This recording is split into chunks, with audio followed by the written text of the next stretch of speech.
U.S. criticized monitoring group armed conflict location and event data says the ruling Chama cha Mapinduzi looks intent on maintaining its status as the last liberation party in Southern Africa. South Africa's African National Congress Party lost its majority rule of 3 decades in last year's election. Namibia's SWAPO and Zimbabwe's ZANU-PF faced tremendous pressure. Channel Africa reporter Nhlanhla Mahlangu reports from Dar es Salaam. President Samia Suluhu Hassan, the country's first female leader, is seeking her first elected term after taking office in 2021. While she promised democratic reforms, critics accuse her of tightening control, banning protests, restricting media and silencing opposition. Main rival Tundu Lissu faces treason charges and rights groups have reported disappearances of government critics. Reporting for Channel Africa, I am Nhlanhla Mahlangu. A former member of the political killings task team in South Africa has spoken about rifles and ammunition found at the home of businessman and murderer accused Katiso K.T. Molefe during a police operation. Captain Maxwell Wanda is testifying before the Madlanga Commission of Inquiry in the capital, Pretoria. Captain Wanda, who was a tactical commander in the task team, says that witnesses took him through Molefe's home in Sandhurst in Johannesburg in December 2024. The commission will today hear testimony from 3 witnesses, including members of the Hawks. Captain Wanda explains what happened on the day that Molefe was arrested. He also showed us before we entered the house, he showed us just a fleet of cars. Some were on the carport and some on the inside the garage, but the garage was opened. And then amongst those cars, there was that one white BMW that I mentioned earlier on, that on the back seat had a rifle bag with 3 or 4 rifle magazines loaded with ammunition. Nigerian Nobel laureate Wole Soyinka says the U.S. has revoked his visa and banned him from the country. The 91-year-old author who won the Nobel Prize for Literature in 1986 said the U.S. consulate asked him to bring in his passport so his visa could be cancelled in person as new unspecified information had come to light. Addressing news conference, Soyinka called the invitation a rather curious love letter from an embassy and told organizations hoping to invite him to the U.S. not to waste their time. The U.S. Embassy in Nigeria has said it cannot comment on individual cases. Channel Africa News, I am Onele Nzinzi. SABC News. The African Perspective.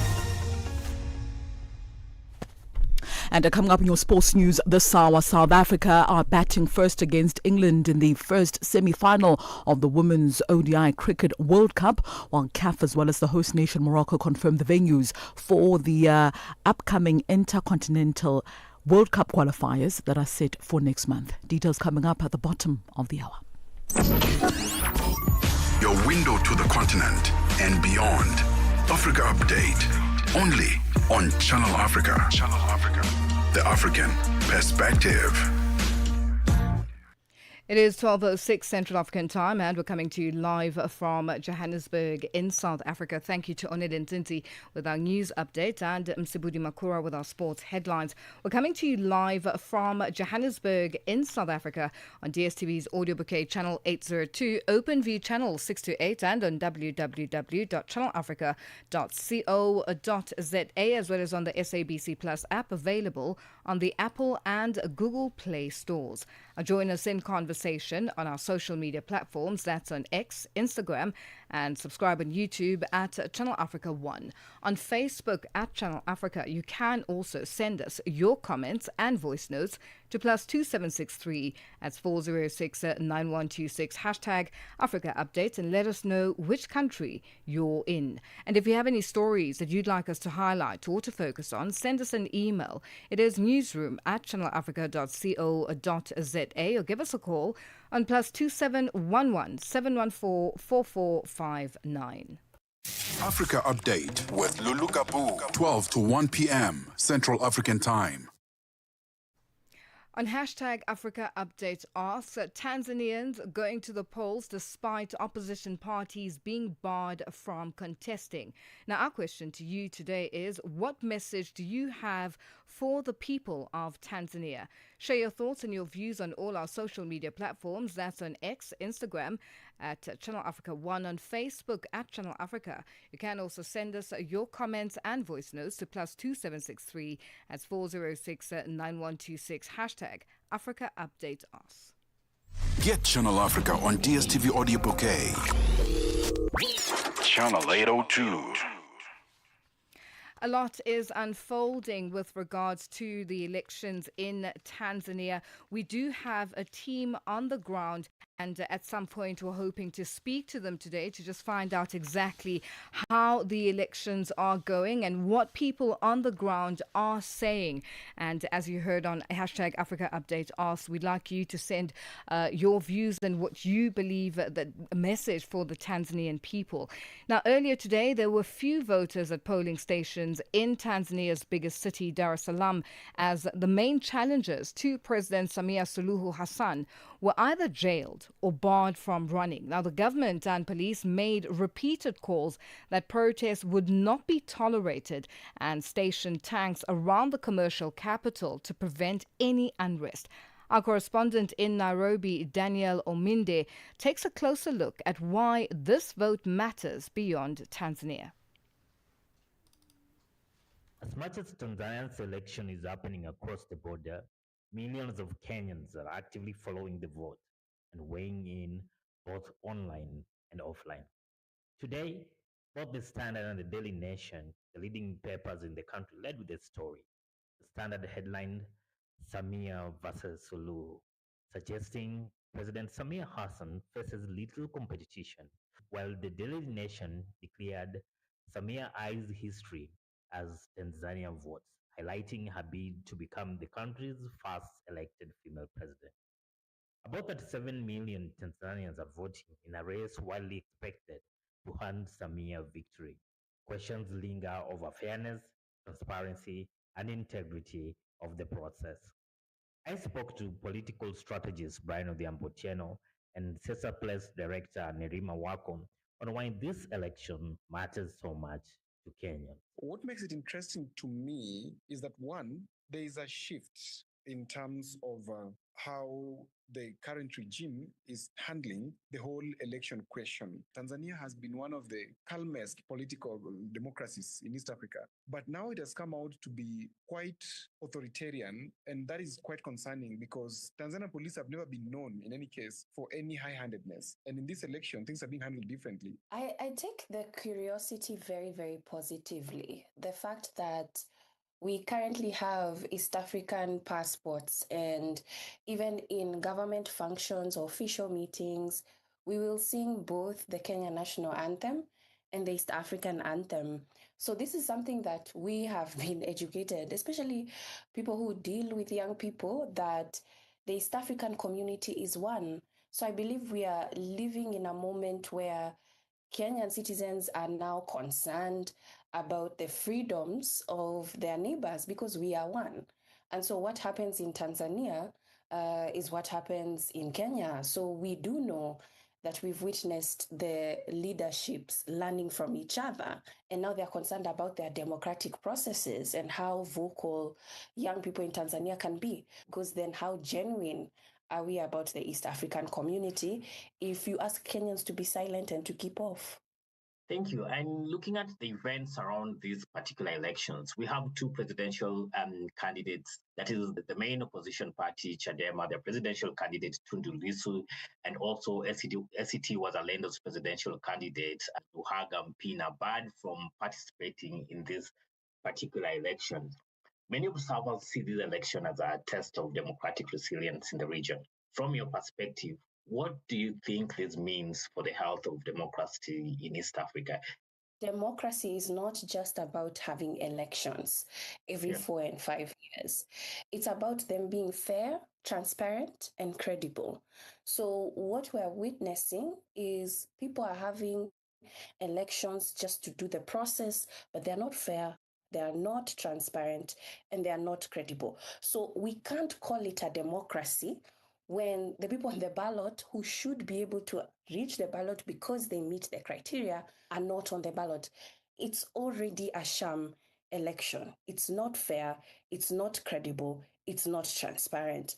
And so even when we see what's happening in Uganda, it's a growing concern for us, because when we look at our neighbors, especially in the region, when they are all practicing similar mechanisms, we would be foolish to think that this is not going to come home, because they say when the noisemaker is silent, then we are all doomed. Your organization, Siasa Place, has often highlighted the role of young people in shaping democratic futures.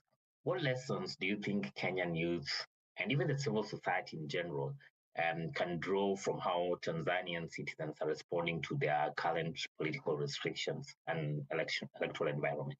Kenyan youth can definitely learn resilience, that Kenyans can really learn from the adaptability, because they are organizing or encouraging each other, young people in Uganda and Tanzania, without having fair access to the internet, or certain platforms have been shut down, but still their resilience continues. I think what we will witness is more solidarity. As Tanzanian votes, interest from across the border speaks to something deeper, a shared concern for democracy, civic participation, and the future of politics in the region. For many Kenyans, it is a reminder that the story of East Africa's democracy is still being written, one election at a time. Daniel Ominde for Channel Africa in Nairobi. Today on Hashtag Africa Update asks, Tanzanians going to the polls despite opposition parties being barred from contesting.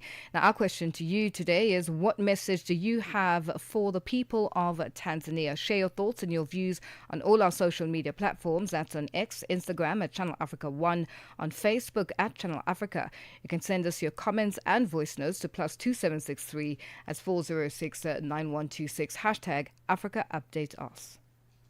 Africa Update with Lulu Kabu, 12 to 1 p.m. Central African Time. The U.S. Embassy in Mali is urging all American citizens to leave the country immediately, warning of rising terror threats and a worsening fuel crisis caused by a jihadi blockade. Mali has been experiencing a fuel crisis for weeks caused by armed groups blocking routes used by fuel tankers, particularly affecting Bamako. Tutongo Beni has more. The embassy announced last Friday that non-essential diplomatic staff and their families would leave Mali amid the worsening fuel shortage and growing security concerns. It said it could not provide routine or emergency consular services outside Bamako and noted a travel advisory for Mali remains in effect. The warning also urged travelers to Mali to contact the embassy in case of an emergency. The embassy urged Americans to avoid demonstrations and roadblocks, remain vigilant, keep a low profile, stay aware of the surroundings, maintain communication and accessible travel documents. Mali has faced a fuel crisis for weeks caused by armed groups blocking routes used by fuel tankers, particularly affecting Bamako. Long queues have formed at gas stations, while public transport and motorcycle taxis have been severely disrupted, leaving Bamako's usually crowded streets unusually quiet. Mali suspended education nationwide for 2 weeks on Sunday. Higher education institutions in the capital also said they were forced to suspend classes, citing the inability of students and teachers to reach campuses due to the fuel shortage. For Channel Africa News, I am Tutongo Beni in Johannesburg. It is 12:16 Central African Time, and we're coming to you live from Johannesburg in South Africa. A Zimbabwean national, Wellington Masiwa, popularly known on social media as Nyokaye Mabunu. Nyokaye Mabunu is appearing in a South African court on charges pertaining to the contravention of the Immigration Act. In April, Masiwa was served with an international warrant of arrest in South Africa by the Zimbabwean government relating to an outstanding fraud sentence to be served in Zimbabwe. And to speak to us further about this is one of his lawyers, Yugeshni Govender, the owner of YG and Associates Attorneys. Yugeshni, good afternoon and thank you for joining us on Africa Update. Thank you so much for having me. Now, tell us about the charges that Masiwa is facing. So Masiwa is facing a fraud charge. There's been a situation in Sandton where he's been arrested for fraud. He's been facing extradition charges and immigration charges as well. So these are the three charges against him, and this has been holding him up in prison. And how long has he been in prison? Since April, the 13th of April. Since the 13th of April. Now, with these charges that he's facing here in South Africa, now there's the issue of the Zimbabwean government where there's a government, relating to an outstanding fraud sentence that is to be served in Zimbabwe. Take us through exactly what's happening there and, what the process is that is supposed to take place. Okay, so there was a matter in Zimbabwe that was in 2015. Apparently, there was a verdict in 2017, and due to the coup, Masiwa Wellington obviously left. He wasn't called for the matter. He didn't have an opportunity to present himself for the matter. So there's been an order against him, and this is now where he's now. There's an extradition for him to get back to Zimbabwe. In terms of the actual matter itself, we are trying to fight this matter. We're trying to also appeal to the Zimbabwean government as well to ensure that, they can withdraw the charges if we pay the $3,500 that's outstanding. So we have been working on this matter continuously, but there's been a lot of politics and situations involved that's been preventing this matter from even to get Masiwa out of prison itself. Now, he has expressed concerns that South Africa is working together with ZANU-PF to have him extradited to his home country. Can you tell us more about these concerns? Yes. Look, there are various concerns. ZANU-PF is a massive political party in Zimbabwe. There's been instances where there's been requests for him to be extradited right now, to get back to the country. We're not sure what's the reasons, there's been possibility of death threats. There's been a situation where his life is at risk if he has to go back there. But in terms of South Africa and the constitutional democracy, we obviously need to protect this man and get him the asylum so that his life is safe here in South Africa. We don't want him to face charges in Zimbabwe where, obviously if a person does wrong, they need to go and appear. But this man never had a right to go and present his trial and appear there. So, he's been influenced over there. There's been issues there. When the coup happened, he's fled, for the safety of himself and his family. And then thereafter, there's now these charges that's now trying to pull him back to Zimbabwe. And we now need to protect him to ensure that he's safe because he has influences. He's a person that could possibly change, he could change Zimbabwe. Now, talk to us about, you've touched on the previous, there's a previous bail application that was stalled due to discrepancies in his identity documents. What are these discrepancies and what is the issue with his identity documents? So there were various inconsistencies between his personal details and the asylum application itself and his travel documents. He didn't have a passport. He was arrested because he carried his secretary's passport. He called that secretary his brother. So he's been arrested because, to them, they're like, no, you don't have your own passport. But he left the country. Yes, his crime is that he did not have a passport with him at the time. So he's been arrested, but those things can be fixed. Zimbabwe at that time, everyone was fearful of their life. Everyone ran, fled, and they came to South Africa. So the discrepancies in terms of the actual bail is the passport itself. There's been the document that the previous attorney has submitted as well. There's been a little bit of issues which obviously prevented the bail from being granted. So, I mean, we tried to sort that out. We even wanted to appeal to the High Court as well. But unfortunately, due to financial reasons, we could not further that. We could not take it on and anything of sort. We could not bring merits onto that matter. So what is the situation now, presently, as we speak? Right now, the fraud matter is now postponed for the 17th of November. There's still an immigration matter. There's still an extradition matter. So these are matters that we are still attending to. We have everything under control. Advocate Cheryl is dealing with the immigration matter. She will appear on the 4th of November as well for that matter. We're hoping that we receive documents from the state.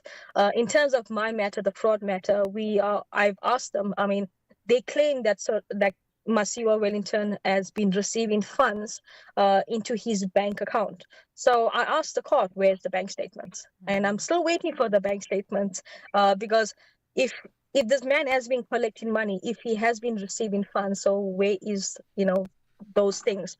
But I'd love to discuss further about it. Unfortunately, I cannot, discuss more further until we resolve the court itself, we resolve the matter itself, So I cannot give much more information as it's an ongoing matter at the moment. Well, Yugeshni, we are going to leave it there for today. Thank you for joining us Sure. on Africa Update. That's Yugeshni Govender, the owner of YG and Associates Attorneys, joining us on the line. AUSISA, the Association of Water and Sanitation Institution of South Africa, is a platform uniting Africa's water professionals. This November, Africa leads the conversation on water and sanitation. Join global and African leaders at the AUSISA Africa and Global South Dialogue 2025 from the 9th till the 12th of November at the Emperor's Palace, Johannesburg. From policy innovation, this is where action meets collaboration for a water-secure future. Register today at ausisa-watersan-dialogue.org or follow at AUSISA on social media. AUSISA, working together for sustainable water and sanitation security in Africa. Africa Update with Lulu Gabu on Channel Africa. It is 12:24 Central African time, and we're coming to you live from Johannesburg in South Africa. Now, Tanzanians going to the polls despite opposition parties being barred from contesting. Now, our question to you today on hashtag Africa Update asks, we ask you what message you have for the Tanzanian people. Share your thoughts and your views on all our social media platforms. That's on X, Instagram at Channel Africa 1, on Facebook at Channel Africa. You can also send us your comments and voice notes to +2763 as 406 9126 hashtag Africa Update us. Africa Update, your daily dose of African insights with Lulu Gabu on Channel Africa. Israeli Prime Minister Benjamin Netanyahu ordered the military to carry out immediate strikes in Gaza, citing a ceasefire violation by Hamas. Netanyahu's office says Hamas returned remains to Israel that did not belong to any of the 13 unaccounted hostages, constituting a clear violation of the ceasefire agreement. And for more, we are joined by Naeem Gina, a researcher at the Mapungubwe Institute for Strategic Reflection. Naeem, good afternoon, and thank you for joining us on Africa Update. Naeem, are you there? Yes. Okay, great. Yes, now you're coming through clearly. I hope you're well. And, there's obviously there's concern when it comes to Israel and just strikes on Gaza and a ceasefire violation now, an alleged ceasefire violation by Hamas. How likely is it that the conflict in that region will escalate further? And what implications might this have on the region? Well, at the moment, it's very unpredictable. It depends on what Israel does. But, this whole thing of a ceasefire violation is a bit of a joke. I mean, Israel has violated the ceasefire from day one. In fact, the Israeli government was basically forced into the ceasefire. But from the time that it took effect until now, around 120 Palestinians were killed by Israel in Gaza. That's before yesterday. Last night, more than 40 were killed. As well, one of the stipulations of the ceasefire deal was that 608 trucks a day would be allowed into Gaza. Israel, after a day or so, reduced that to 300, and then for a couple of days last week, prevented any 8 trucks from going in. So Israel has been violating the ceasefire from day one.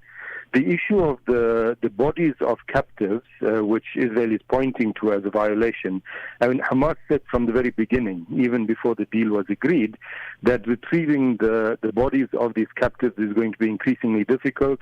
They lie under thousands and thousands of tons of rubble because of the Israeli bombing, and they require heavy moving equipment to be able to do that, but Israel refuses to provide that allow that equipment to come in.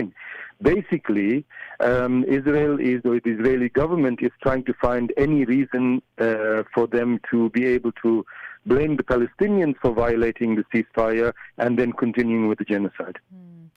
Now, international actors, the United Nations, the US, why are they silent on this issue now that seems to be unfolding and may have a ripple effect, because none of them seem to be standing up and saying, stop what you're doing and let's stick to the agreements and ensure that there is peace in that region? Well, those who are silent have been silent for 2 years of a genocide. I mean, those who have spoken up include, for example, the International Court of Justice in its legal rulings and provisional measures, the Special Rapporteur on the occupied Palestinian territory of the UN. But really, the only actor in all of this that could make any difference is the United States. If the United States puts pressure on Israel to stop the genocide, to stop the bombing as last night, and all of these bombings, of course, last night were against civilians, people in tents, people in apartment buildings, people in the car, etc. If the United States puts that pressure on, just with a simple threat that if you don't ensure that the ceasefire holds, we'll stop providing you with military aid. That's all the U.S. has to say, and this will stop. But Israel is unconcerned about anyone else, certainly unconcerned about the United Nations. I mean, the Israeli ambassador to the United Nations a couple of months ago said that the UN headquarters in New York should be bombed and flattened. And he's the ambassador to that organization. So they don't care about international organizations. It's only the United States. And the United States, up to now, is not keen to end this genocide, and in fact is in many ways not just complicit but supporting the genocide. And that goes together with various European states, for example, Germany, the second largest supplier of weapons to Israel, the UK and others.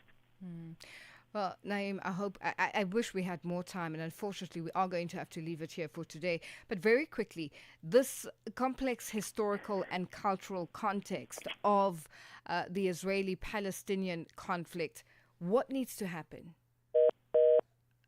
All right, we seem to have lost that connection to Naeem Gina, who is a researcher at the Mapungubwe Institute for Strategic Reflection, and he was joining us on the line. It is 12:30 Central African Time, and our news headlines up next with Onele Nzinzi. SABC News.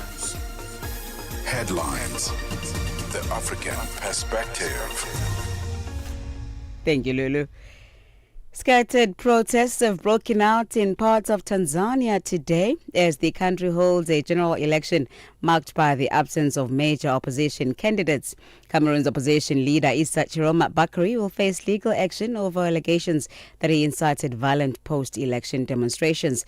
At least 4 protesters have been killed during clashes between security forces and opposition supporters since Cameroon's elections on the 12th of October. And 91-year-old Nobel laureate Wole Soyinka has been refused entry to the U.S. when his visa was cancelled. The U.S. government had revoked the Nigerian national's non-immigrant visa after it was initially issued in 2024. Channel Africa News, I'm Onele Nzinzi.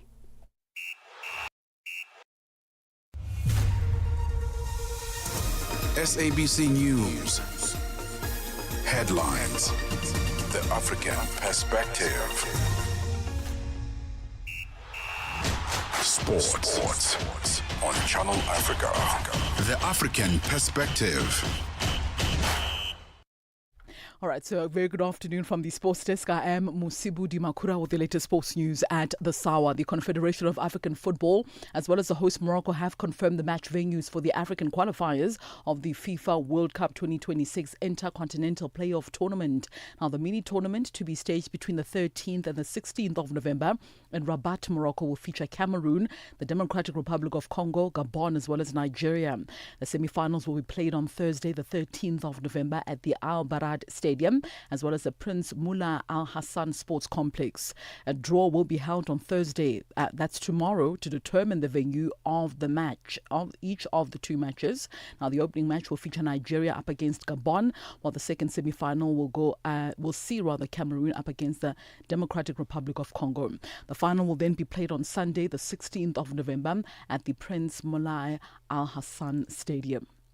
Back home now, Captain Refilwe Jane is glad that South Africa's national women's football team kept its objective, and that was, of course, to qualify for the 2026 Women's World Africa Cup of Nations tournament, where Banyana defeated the DR Congo yesterday by 1-0 in the second leg, winning 2-1 on aggregate at the Dobsonville Stadium. Jane admits that DRC were tough opponents, but is happy that their efforts in the second leg came with a much-needed reward. Difficult game to play against Congo. Even in the first leg it was difficult. We got a positive result though, and we are happy that today we didn't lose the match. So we kept our objective, which is to qualify for the WAFCON. We could have won the game in the first half, but we missed those chances that we created, something that we need to work on. But in the end, we are happy and we are glad that we were able to get a goal and be comfortable. Right, so Banyana star striker, that is Thembi Kgatlana's return to the lineup, had a significant impact, scoring the crucial and the only goal in the dying minutes of the match, which secured South Africa's spot in the WAFCON 16th edition. Now, Jane says it is a great boost to have one of Banyana's internationals back on the team sheet. It was a good addition to the team to have the overseas-based players. We know the experience that they bring into the team, which is to lift the morale, take the tempo of the game to the next level, and to help the young players to adjust to the team and to teach them the culture and the mindset of this team. So it was a good contribution from them. On to this now. Togolese international footballer who broke his neck during a match in China has made an extraordinary recovery and may return to playing in a matter of months. Now, Samuel Asamoah ploughed head first into a pitch-side LED advertising panel after being shoved off by an opponent while jostling with the ball earlier on this month. Now, the midfielder's club second tier, that is Zhuangzi Pinguo, said at the time he had fractures in his neck and the nerve damage and was at risk of a high level of being paraplegic, now warning that his career may also be seriously affected. But Asamoah's agent Avram Marius had told the media that he was okay and doing well in recovery. And finally, in live cricket action, South Africa's Proteas women's side earlier lost the toss and were asked to bat first in the ICC Women's Cricket World Cup semi-final encounter against England at the Baraspara Stadium in Guwahati. Now, England women have stuck to what has worked for them in the group stages, backing themselves to be able to restrict the Proteas to a total that they can chase, particularly after their dominant 10-wicket victory over the same opposition during the group stages earlier on. Now, Laura Wolford admitted that South South Africa camp would also have opted to bowl first, a plan that would have stemmed from their success chasing down totals at the showpiece event. So currently South Africa 94 for the loss of no wickets, and this after 18 overs. The current run rate is 5 runs per over. And that's a wrap from the sports desk at the SAWA. For any sports stories you'd like to share with us, our email address is newsroom@channelafrica.co.za. Alternatively, give us a call. The newsroom line is +27 11714 4459. For Channel Africa Sport, I am Musibudi Makura. Sports on Channel Africa. The African perspective. Conversations are happening, and Channel Africa is at the heart of them. We tell the African story with clarity, pride, and purpose, reaching audiences that matter to your brand. Partner with us and connect your business with listeners across borders in multiple languages and markets. For partnership opportunities, sponsorship, or sales, email us at partnership@channelafrica.co.za. Channel Africa, the African perspective. Business news on Channel Africa. The African perspective. Good afternoon, and our top story at this hour, the South African Rand extended gains as investors braced for a day headlined by the Federal Reserve's decision, anticipating a rate cut of 25 basis points and easing of US-China trade tensions. The local currency has performed well since yesterday afternoon, strengthening against all the major currencies, even with the gold price hovering below $4,000. It's currently trading at 17 Rand 20 cents to the US dollar. The chairperson of the African Union Commission, Mohamed Ali Yusuf, has stressed the importance of strengthening Africa's regional trade corridors. Ali Yusuf was speaking at the third summit on financing for infrastructure development in Africa, currently underway in Angola. The event brings together policymakers, investors, and experts to discuss new financing strategies for infrastructure development on the African continent. He says the time has arrived for the continent to develop strong financial instruments. Beyond financial instruments, what we must strengthen is our collective coherence. External financing remains useful, but it cannot and must not be the driving force of our development. We must move from a logic of assistance to a logic of alliance. Global technology giant Google has announced a $2.85 million funding through Google.org to support artificial intelligence, AI skills development, education, online safety and cybersecurity in South Africa. The announcement was made on Tuesday night at the opening of the AI Expo Africa at the Sandton Convention Centre north of Johannesburg. Kabelo Makwane, country director at Google South Africa. Following up on our announcement in July, we are proud to announce a further $2 million investment, equivalent of almost 49 million rands, and a funding commitment that's coming from Google.org, which is designed to empower local non-profit organizations and academic organizations right here in South Africa. The International Monetary Fund will visit Mozambique in November to continue discussions on the southern African country's macroeconomic challenges and possible financial support. The visit comes as Total Energies prepares to resume work on its multi-billion-dollar liquefied natural gas project, which is seen boosting economic growth and fiscal revenue when it starts producing gas around the end of the decade. The IMF mission chief to Mozambique, Pablo Lopez Murphy, says it will form part of the 2025 Article 5 consultations and assess policy priorities, the balance of payments outlook, and financing needs. NVIDIA was within striking distance of becoming the first company to cross the $5 trillion market value mark after a stunning rally that has made the chip designer the crown jewel of the artificial intelligence boom. Shares of the Santa Clara, California-based company jumped 2.8% in pre-market trade after Chief Executive Officer Jensen Huang unveiled $500 billion in AI chip bookings and disclosed plans to build 7 supercomputers for the U.S. government. Huang's announcement, made at NVIDIA's developer conference in Washington, reinforced investor confidence in the company's role at the center of the global AI boom. And now taking a look at the indicators, $1 in Nigeria is trading at 1,456 naira this afternoon. In Botswana, it's at 13 pula 76. Kenya, the dollar is trading at 128 shilling 37. And in Zambia, it's 21 kwacha 95. Moving to the BRICS countries, $1 in Brazil is trading at 5 real 36. Russia, 79 rubles 42. In India, it's 88 rupees 25. China, 7 yuan 10. And South Africa, $1 is trading at 17 rand 20 cents this afternoon, as mentioned earlier. $1 is trading at 75 pence to the British pound and 85 to the euro.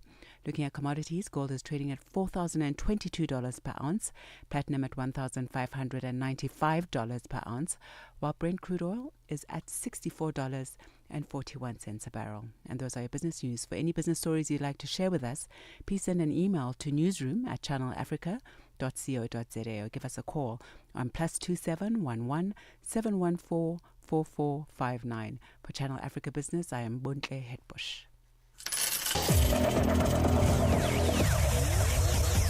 Business News on Channel Africa.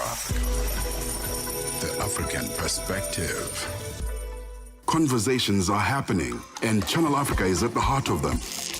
We tell the African story with clarity, pride, and purpose, reaching audiences that matter to your brand. Partner with us and connect your business with listeners across borders in multiple languages and markets. For partnership opportunities, sponsorship, or sales, email us at partnership@channelafrica.co.za. Channel Africa, the African Perspective. Africa Update, your daily dose of African insights with Lulu Gabu on Channel Africa. It is 12:43 Central African time, and we're coming to you live from Johannesburg in South Africa. Well, thank you to Bontle Hetbush with our business news.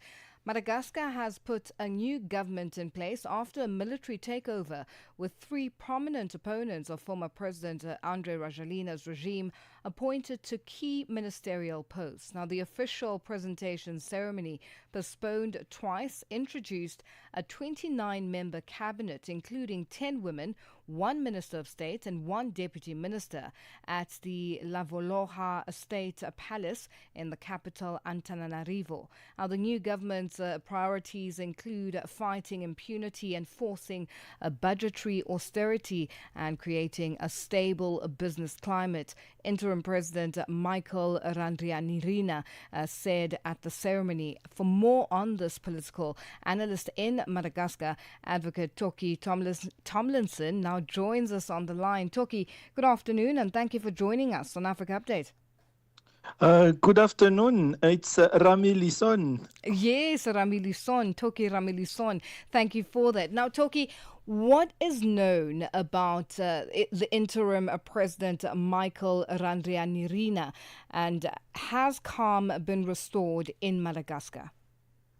Yes, calm is restored in Madagascar. The demonstrations have stopped. Some trade unions are still on strike, but we hope that with the new cabinet ministers taking office today, these issues will be solved or addressed. So yes, indeed, calm is restored in Madagascar. Regarding who is the new president, Michael Randrianirina, we know he is the leader of CAPSAT. CAPSAT is now obviously the strong section of the Madagascar army. But besides being the leader of CAPSAT, the new president, Michael Randrianirina, is in private. He's a very humble and very religious person. And what we know about him also is that he publicly instructed all the new ministers to keep their doors open, to listen to the people, and to remain accessible and to smile. All right. Now, are the whereabouts of the former president, Andre Rajoelina, known? What we know for sure is that he left the country. He's no longer in Madagascar. Unconfirmed information say that he joined his son in the United Arab Emirates, but it's unofficial and unconfirmed sources. Other unconfirmed sources say that he joined his family in Switzerland next to the French border, but again, there is no confirmation of that. What is known for sure is that he is not in Madagascar. All right. Now, what has been the response from the youth on this new government? We saw early days that there was a bit of tension, but what are they saying now? Well, some of the cabinet ministers are criticized by the youth. For instance, the Minister of Land Registration and Decentralization, Land Registration and Country Planning, General Lilison, who before he joined the CAPSAT was a regional governor for former President Rajoelina. So that, for instance, is criticized by the youth as someone who just crossed the floor and does not incarnate the change that they aspire to. And what does that mean? What are they doing something about it, or are they now waiting to see how the work then unfolds? Lulu, for some reason, the charm of the new president is still operating, because President Randrianirina asked everyone to give this government 2 months to wait and see. And so far, everyone is expressing themselves on Facebook and online, but everyone seems to agree to give the cabinet that 2 months period to see what the actions will be. Now, apart from the Ministry of Land Registration and Country Planning minister, what is the response to the new government and just the members of the new government and their political history? The majority of the newly appointed ministers have no official political affiliation. A few of them are members of political parties who opposed President Rajoel, but it seems that they were appointed to reward their participation in the youth-led movement.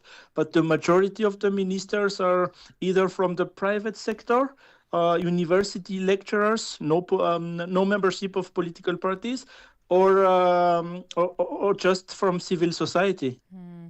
And at this stage, what process will have to take place in order to hold general elections? Because the new ministers were appointed yesterday, all of them are taking office today.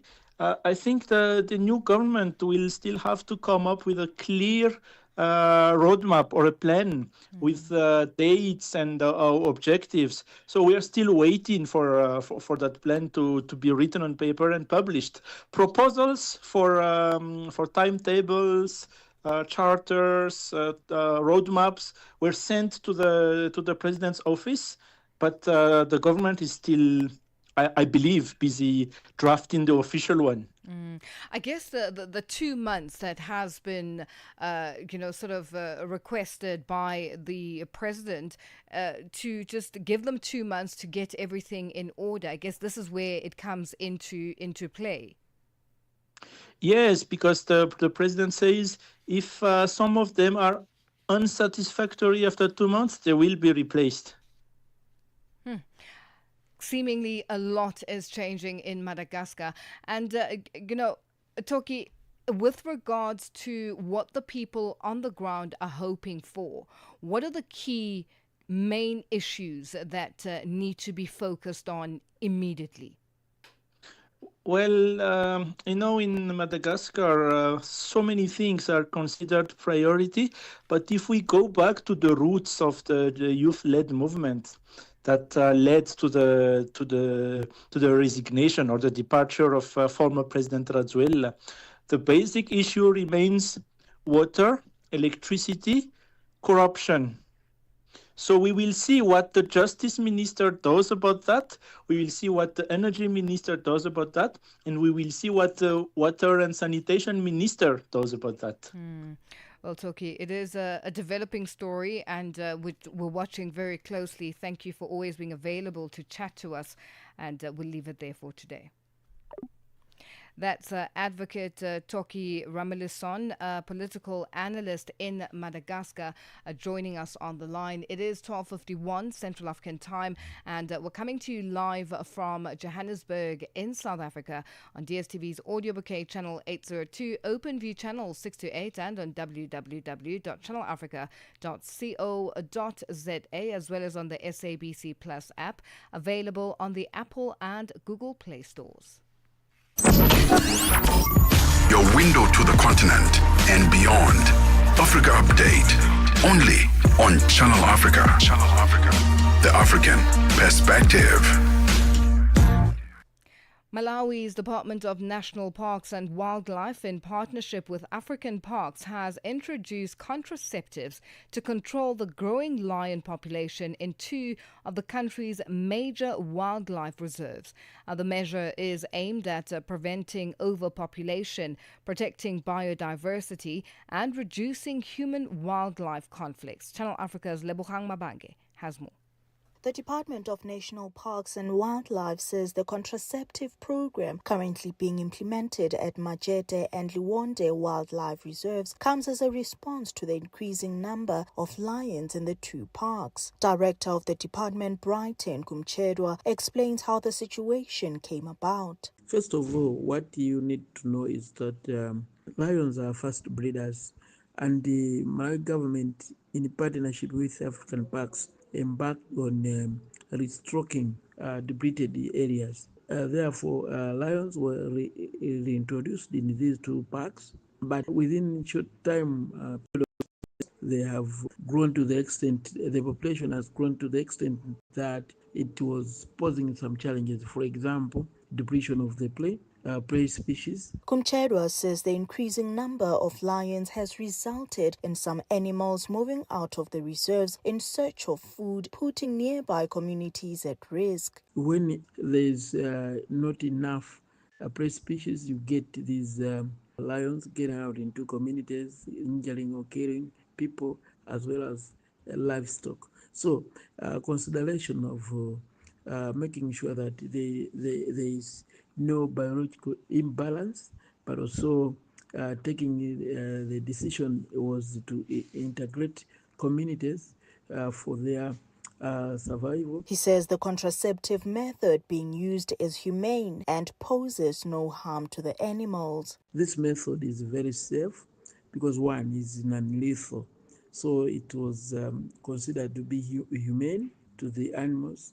And the veterinary procedures are also applied when administering these drugs. For example, it involves darting of the animals, it involves inserting implant at the proper binomial position to make sure that this is not longer pressed. So far, so good, because from the time we started administering contraceptives, we have not witnessed deaths as a result of the drugs. Kumchedwa further explains how long the contraceptive effects last and how they are managed over time. These contraceptives are scheduled on a period. I said for 5 years, but the correct period of these drugs is 2 years. That means they're treated with the implants for a period of 2 years. The production will be depressed, and indeed this is what is happening. But after 2 years, the reproductive systems go back to its normal way. This is just to ensure that at the same time, enough predators are available by not overdoing application of the drugs. He says the reserves are fenced to minimize potential human-wildlife conflict. Fortunately, though, the two protected areas of Liwonde and Majete, they have perimeter fences. So the effects on the surrounding communities very, very minimal. Measures to make sure that they do not affect negatively the surrounding communities. We have perimeter fences, predator-proof perimeter fences in some of our national parks, and indeed Majete and Luonde totally enclosed. Malawi has recorded an increase in human-wildlife conflicts in recent years, with 19 people reported dead and several injured between January and October this year. Authorities hope this temporary measure will help stabilize lion populations while protecting both biodiversity and nearby communities. Reporting for Channel Africa, I am Lebogang Mabange. Well, it is that time of the day where we say a happy Wednesday, happy hump day to Tebogo Lukuleni of the Upside. How are you doing today? Happy hump day to you too, Lulu. Fantastic. It's a Wednesday. It is hump day. Weather is a bit confused outside because I was dressed and ready for like cold and, windy. It's not that bad outside. It's overcast. It's overcast, but it's just... It's very humid. It is very humid. Extremely humid. Yeah, it feels like KZN. No wonder the grass there is so green. Yeah. The greenery of KZN, I've always said, is second to none. You get greenery around Johannesburg, you get greenery around the Free State, and then you get greenery. Yeah. Yeah, and I know people love Cape Town, and I don't mind Cape Town, but I prefer the greenery in Durban. Anyway, that's just me. Here's what's coming up on the Upside this afternoon. Lulu Gabu, are you a Standard Bank banker? Yeah. Do you know someone who banks with Standard Bank? Yeah.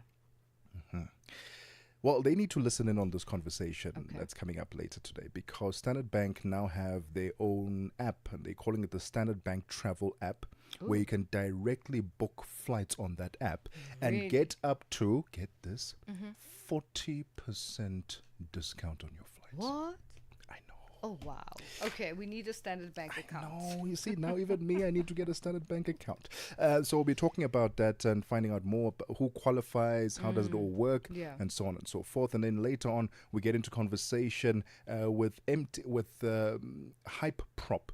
They were hosting MTN Shift eSport tournament, and they were crowning a few eSport champions not too long ago. We want to find out what the fascination is all about when it comes to eSport, and is it a growing platform? The gaming platform in South Africa is a growing one, and it's a very profitable one as well. Quite a bit of money is thrown in there. So we'll find out more about the future of this tournament and what it's going to do for the gamers who are involved. That's all coming up on the Upside from the top of the hour. With Tebogo Lukuleni and Matsuko Musito. For myself, Lulu Gabu, and the Update team, it's been a great day. Thank you for joining us. Continue with us on our socials. And thank you to our producer, Tracy Bumgard, our technical operator, Didimalo Macau, and social media talent, Butelezi. Let's do this again tomorrow. Bye-bye.